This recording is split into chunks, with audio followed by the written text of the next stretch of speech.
For Pacifica Radio, I'm Christina Onnested. For a fourth night, Russian cruise missiles destroyed critical grain infrastructure in the Odessa region, killing at least one person and destroying tons of grain.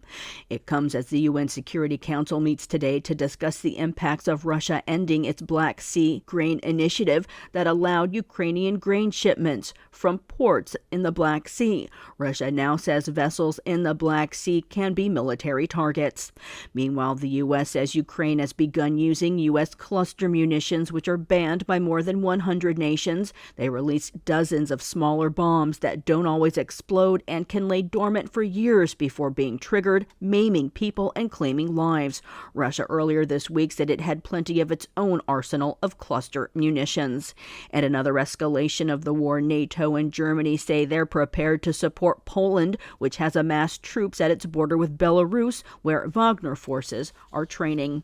The UK's Guardian is reporting in Georgia, Fulton County District Attorney Fani Willis, who's investigating Donald Trump's efforts to overturn the state's 2020 election results, has developed evidence to charge a sprawling racketeering indictment next month. Citing anonymous sources, it's reporting the charges are related to influencing witnesses and computer trespass. Willis has been investigating Donald Trump's efforts for 2 years after the infamous phone call when he asked the Secretary of State to find enough votes to overturn Joe Biden's election win in Georgia. Charges also involve claims Trump operatives sought to hack voting machines to access sensitive election data and make it available to election deniers. Alabama carried out its first execution this year, killing a man early this morning after a pause to review its procedures. James Barber was convicted for the 2001 fatal beating of a 75-year-old woman. Alabama Governor Kay Ivey announced a pause on executions in November after the state halted 2 lethal injections because of difficulties inserting IVs. Jurors deciding the fate of the gunman who carried out the nation's deadliest anti-Semitic attack at the Tree of Life Synagogue heard testimony about the shooter's traumatic life and an attempt by defense attorneys to spare him. Jurors will decide whether Robert Bowers will get the death penalty or spend his life in prison. He killed 11 worshipers from the Tree of Life Synagogue in Pittsburgh, Pennsylvania, and was convicted last month on 63 charges. His attorneys say Bowers' childhood was laden with trauma, neglect, and abuse. The Senate Judiciary Committee has passed a bill to impose an ethics code for the state Supreme Court in a party-line vote and in an attempt to respond to recent revelations about justices' interactions with wealthy donors, from expenses paid lavish trips to property purchases, book sales, and others. Christopher Martinez reports. The bill is authored by Democrat Sheldon Whitehouse of Rhode Island, a longtime critic of the High Court's ethics. My belief that the Supreme Court has been captured by special interests, much like a railroad commission in the 1890s might have been captured by railroad barons to decide things their way. He presented his bill for debate and vote.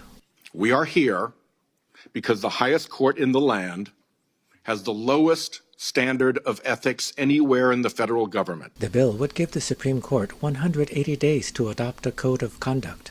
It would also set up strict rules for disclosure of gifts and travel, and on when justices should recuse themselves because of a conflict of interest. The ranking Republican on the committee, Lindsey Graham of South Carolina, was vehement. You're trying very hard and you're going to fail miserably. The bottom line is this is a bill not designed to make the court stronger, more ethical.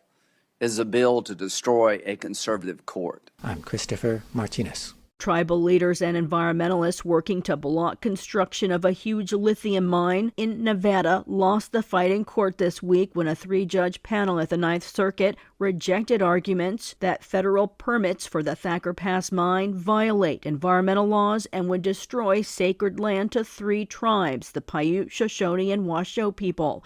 Max Wilbert is co-founder of Protect Thacker Pass. He says they'll continue fighting. I think we're going to need to step this up in all kinds of different ways. A second separate lawsuit also challenges the lithium mine. The conflict has pitted environmentalists and Native Americans against President Joe Biden's plans to combat climate change and reduce reliance on fossil fuels, since lithium would produce a key mineral used in green technology like electric cars. We all wish that the transition away from fossil fuels could bring us into some utopian future right away. But we have to recognize that whether you're producing an electric car or a fossil fuel powered car, there are raw materials, there's extraction involved in that, there's pollution.